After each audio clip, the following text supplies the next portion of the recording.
সুপ্রিয় দর্শক শ্রোতা, ইরানের উপর যে হামলা হয়েছিল তার কিন্তু দাঁত ভাঙা জবাব দিতে শুরু করেছে ইরান। ইতিমধ্যে ইসরায়েলে লেবানন, ইরাক, সিরিয়া, ইয়েমেন থেকে চতুর্মুখী হামলা শুরু করেছে। ইসরায়েলি প্রতিরক্ষা বাহিনীর তথ্য অনুযায়ী ১৩০০-এর মতো ড্রোন ছোড়া হয়েছে এবং অসংখ্য রকেট ছোড়া হয়েছে এবং ইরানি ধর্মীয় নেতা এবার ইসরায়েলি সামরিক স্থাপনা হামলার নির্দেশ দিয়েছে।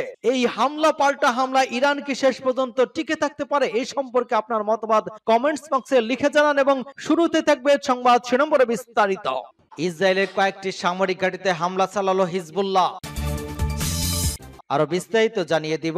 ইসরায়েল আমেরিকার সহ ইরান এবং প্রতিরোধ ফান্ডের সূত্র দাঁত ভাঙা জবাব পাবে ইরানের সর্বোচ্চ নেতার হুঁশিয়ারি। রাশিয়ায় উত্তর কোরিয়ার ১০,০০০ সেনা, পশ্চিমাদের কপালে চিন্তার ভাঁজ। এদিকে ক্ষেপণাস্ত্র পাঠাতে জেলেনস্কির অনুরোধ প্রত্যাখ্যান পেন্টাগনের। আরো জানিয়ে দিব হঠাৎ যে কারণে ইরান সফরে সৌদি সেনাপ্রধান। ইউক্রেনের ছোড়া ২৫টি ড্রোন ভূপাতিত দাবি রাশিয়ার। এবং সর্বশেষে জানিয়ে দিব ইসরায়েলি প্রধানমন্ত্রীর বাসভবন লক্ষ্য করে ঝাঁকে ঝাঁকে ড্রোন হামলা। এতক্ষণ শুনছিলেন সংবাদ শিরোনাম, এখন বিস্তারিত। তবে তার আগে অনুরোধ থাকবে এই ভিডিওতে একটি লাইক দিন এবং কমেন্টস করে জানিয়ে দিন আপনি কোন জেলা থেকে বা কোথা থেকে আমাদের সাথে যুক্ত রয়েছেন, এবং সংবাদের সর্বশেষ গুরুত্বপূর্ণ আপডেট পেতে চ্যানেলটি সাবস্ক্রাইব করে আমাদের সঙ্গেই থাকুন। ধন্যবাদ। ইসরায়েলের সামরিক ঘাঁটিতে ঝাঁকে ঝাঁকে হামলা চালালো হিজবুল্লাহ। লেবাননের হিজবুল্লাহ নতুন করে ইহুদিবাদী ইসরায়েল একটি সামরিক ঘাঁটি, বিস্ফোরক তৈরি কারখানা এবং একটি সেনা সমাবেশে ক্ষেপণাস্ত্র হামলা চালিয়েছে।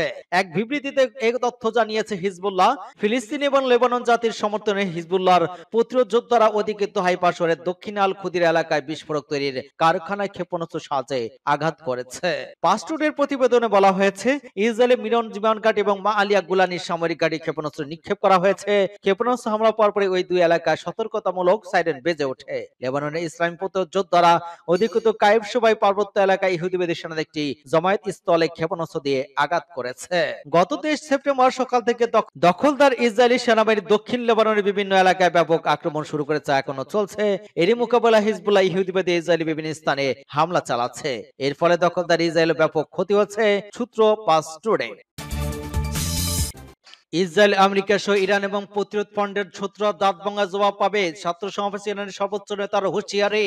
ইসলামী ইরানের সর্বোচ্চ ধর্মীয় নেতা আয়াতুল্লাহ উজমা খামেনিও বলেছেন, মার্কিন সরকার এবং ইহুদিবাদী ইসরায়েল সহ আমাদের শত্রুরা জেনে রাখুক, ইরান এবং প্রতিরোধ ফান্ডের মোকাবেলায় যারা করেছে তা সুনিশ্চিত সেসবের দাঁত ভাঙা জবাব পাবে। বিশ্বের দাম্ভিক সাম্রাজ্যবাদ বিরোধী সংগ্রামের দিবস উপলক্ষে ফার্সি ১৩ অবনের প্রাককালে আজ সকালে রাজধানী তেহরানে সারা দেশ থেকে আসা বিশ্ববিদ্যালয়ের ছাত্র সহ বিভিন্ন পর্যায়ের ছাত্রদের এক সমাবেশে তিনি এই কঠোর হুঁশিয়ারি উচ্চারণ করেছেন।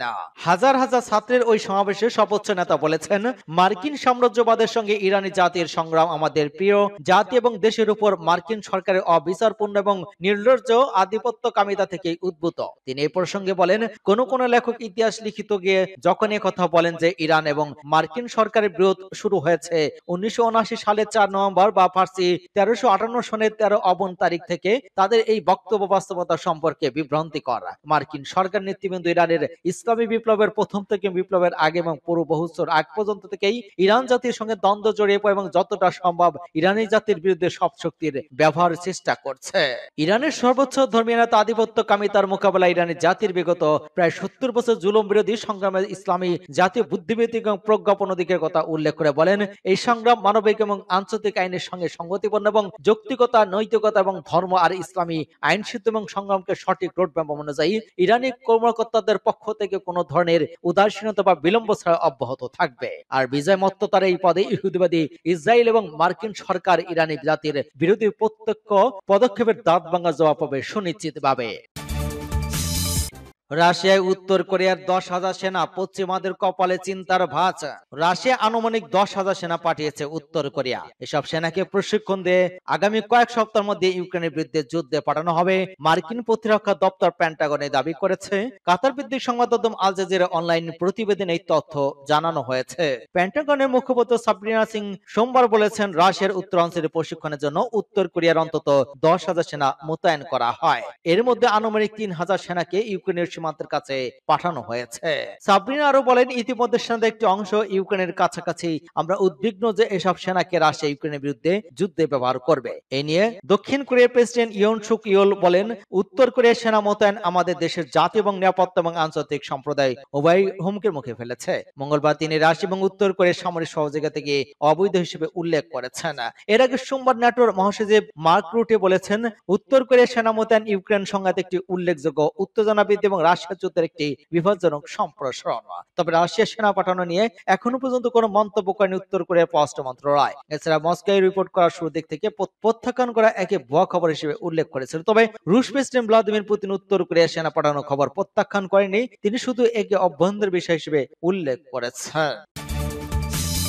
ক্ষেপণাস্ত্র পাঠাতে জেলেনস্কির অনুরোধে প্রত্যাখ্যান পেন্টাগনের। মার্কিন প্রতিরক্ষা মন্ত্রী লয়েড অস্টিন ইউক্রেনের প্রেসিডেন্ট ভলোদিমির জেলেনস্কিকে জানিয়েছেন যে মার্কিন এটিএসএমসি ক্ষেপণাস্ত্র ব্যবহারের জন্য অপেক্ষা করা অন্য গ্রাহকদের সঙ্গে চুক্তি লঙ্ঘন করে ইউক্রেনকে ওই ক্ষেপণাস্ত্র দেয়া কঠিন ব্যাপার। আমেরিকা ইউক্রেনকে একটি অজ্ঞাত সংখ্যক MGM 140 RT tactical missile system পাঠিয়েছে এবং কিয়েভ কয়েক মাস ধরে আরো ক্ষেপণাস্ত্র দেওয়ার অনুরোধ করেছে। সেই সাথে রাশিয়ার ভূখণ্ডে গভীরে আঘাত হানার অনুমতি চাইছে। অতিরিক্ত ক্ষেপণাস্ত্র পাঠাতে দ্বিধাগ্রস্ত ছিল। তারা বলেছে মস্কো এর মধ্যে তার মূল্যবান লক্ষ্যবস্তুগুলো ক্ষেপণাস্ত্র পাল্লার বাইরে নিয়ে গিয়েছে। পাশাপাশি মার্কিন সেনাবাহিনী মজুদে অল্প সংখ্যক এটিএসএমসি রয়েছে। পেন্টাগন বলেছেন, যেসব ক্রেতা আগে ক্ষেপণাস্ত্র অর্ডার করেছে তাদের আগে সরবরাহ করার বাধ্যবাধকতা রয়েছে। তিনি ইউক্রেনে একটি এফসির সরবরাহ অগ্রগতি দেওয়ার জন্য জেলেনস্কির সাম্প্রতিক আবেদন প্রত্যাখ্যান করেছেন। অস্টিন জোর দিয়ে বলেন, বিদ্যমান অস্ত্র চুক্তি ভঙ্গ করলে অনেকে প্রশ্নের জন্ম দেবে। সূত্র বাস্টোনে। হঠাৎ যে কারণে ইরান সফরে সৌদি সেনাপ্রধান।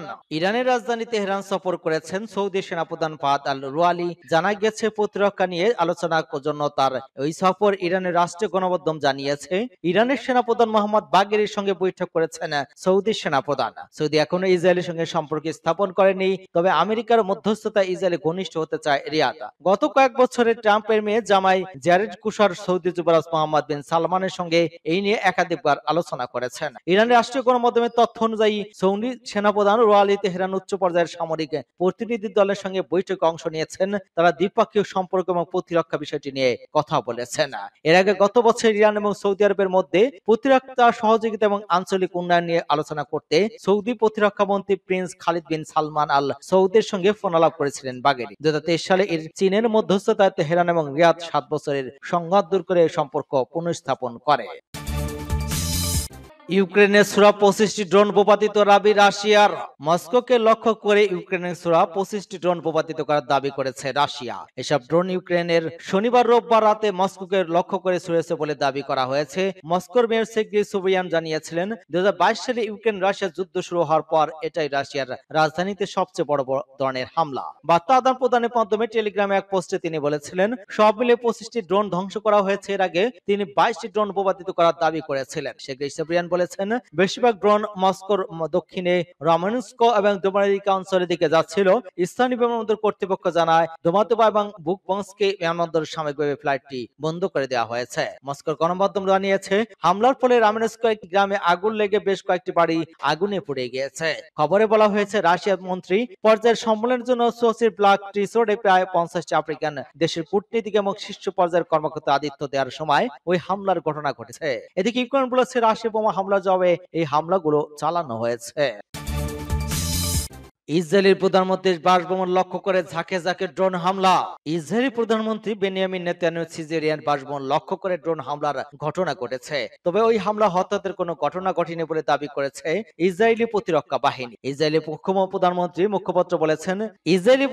মুখপাত্র বলেছেন, উত্তর ইসরায়েলের সিজারিয়া শহরের বাসভবন লক্ষ্য করে ড্রোন হামলা হয়েছে।